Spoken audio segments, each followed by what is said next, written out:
আমাদের শিক্ষকদের ন্যায্য যে দাবি আছে সেই দাবি বাস্তবায়ন করার জন্য আপনাদেরকে পাঠিয়েছি। জুলাইয়ের শহীদদের যে আকাঙ্ক্ষা, তাদের যে প্রত্যাশা, সেই প্রত্যাশা বাস্তবায়ন করার জন্য আপনাদেরকে পাঠিয়েছি। আপনারা যদি মনে করেন এখানে ভোগ বিলাস করতে এসেছেন, তাহলে আপনারা ভুল করছেন। আপনারা যদি প্রত্যাহার আমাদের শিক্ষকদের ন্যায্য দাবি মেনে না নেন, তাহলে বাংলাদেশের ফেসিবাদ, খুনি হাসিনা এবং তার দূষণে যে পরিণত হয়েছিল, তার চাইতে খারাপ পরিণতি আপনাদের সমাজকে বলতে চাই। আপনারা হতাশ হবেন না, আপনারা হীনমন্য হবেন না। আপনাদের সাথে সারা দেশের ছাত্র সমাজ আপনাদের সাথে একত্রতা পোষণ করছে। সাথে ঢাকা বিশ্ববিদ্যালয় কেন্দ্রীয় ছাত্র সংসদ, রাজশাহী বিশ্ববিদ্যালয় কেন্দ্রীয় ছাত্র সংসদ, চট্টগ্রাম বিশ্ববিদ্যালয় কেন্দ্রীয় ছাত্র সংসদ, জাহাঙ্গীরনগর বিশ্ববিদ্যালয় কেন্দ্রীয় ছাত্র সংসদ সহ নির্বাচিত সকল সংসদ আপনাদের সাথে একত্রতা পোষণ করছে। পুরো প্রজন্ম আপনাদের সাথে একত্রতা পোষণ করছে। বাংলাদেশের প্রাইভেট বিশ্ববিদ্যালয়ের শিক্ষার্থীরা আপনাদের সাথে একত্রতা পোষণ করছে। সকল মাদ্রাসা, স্কুল, কলেজ, বিশ্ববিদ্যালয়ের শিক্ষার্থীরা আপনাদের সাথে একত্রতা পোষণ করছে। এবং আমরা বলতে চাই, শিক্ষকদের যে ন্যায্য দাবি, আপনাদের দাবিটা কি? সামান্য একটা দাবি। সে দাবি হচ্ছে আমাদের শিক্ষকদের যে বেতন, সে বেতনের 20% তাদেরকে আবাসন ভাতা দিতে হবে। আরে ভাই, আপনাদের তো 40% দেওয়া আপনাদের দায়িত্ব। 40% দেওয়া এটা হচ্ছে আপনাদের রাষ্ট্রের দায়িত্ব। সেখানে কেন একজন শিক্ষককে 20%-এর জন্য দিনের পর দিন এই শহীদ মিনারে রোদে পড়তে হবে এবং বৃষ্টিতে ভিজতে হবে?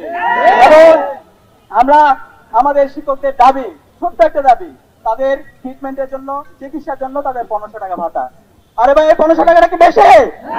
টাকা হয়েছে, হাজার হাজার কোটি টাকা আপনারা লোপাট করছেন, সেটা না উদ্ধার করে আপনারা আমাদের শিক্ষকদের উপর জুলুম করবেন না। সেই জুলুম আপনারা বরদাস্ত করবেন না। আগুন নিয়ে খেলবেন না বাংলাদেশের ছাত্র সমাজ। এবং আমরা একই সাথে আমাদের শিক্ষকদের যে দাবি, যারা স্টাফ আছে তাদের উৎসব ভাতা, 75% উৎসব ভাতা, সেটা একটা ন্যায্য দাবি। আমি অনুরোধ করবো অন্তর্বর্তীকালীন সরকারকে, এখনো সময় আছে, শিক্ষকদের ন্যায্য যে দাবি আছে সেই ন্যায্য দাবি মেনে নিন। তাহলে এমন ঝড় হবে, এমন উত্তাল তরঙ্গ হবে, যেটা আপনারা বইতে পারবেন না। আমাদের শ্রদ্ধেয় শিক্ষকদের যে দাবি আছে, ন্যায্য দাবি আছে, সেই ন্যায্য দাবি মেনে নিন। একই সাথে সারা দেশের আজকে শিক্ষা প্রতিষ্ঠানগুলো অচল অবস্থায় আছে। আমাদের এমপিভুক্ত যে শিক্ষক, সারা দেশের শিক্ষা ব্যবস্থা 57% শিক্ষা ব্যবস্থা, 97% শিক্ষা ব্যবস্থা আমাদের এমপিভুক্ত শিক্ষকদের সাথে কানেক্টেড।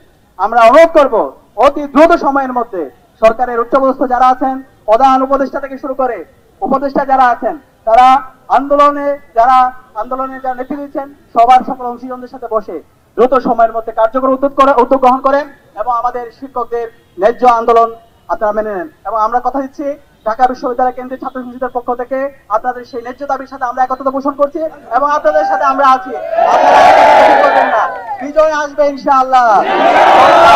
যেভাবে জীবন দিয়ে পুরো জাতিকে নতুন ভাবে পুনর্জীবিত করেছিল, আমরা কথা দিচ্ছি, আমরা প্রত্যেকে আবু সাঈদ উত্তরসূরি হিসাবে আমরা আপনাদের সাথে আছি। বিজয় আসবে ইনশাআল্লাহ। জিন্দাবাদ।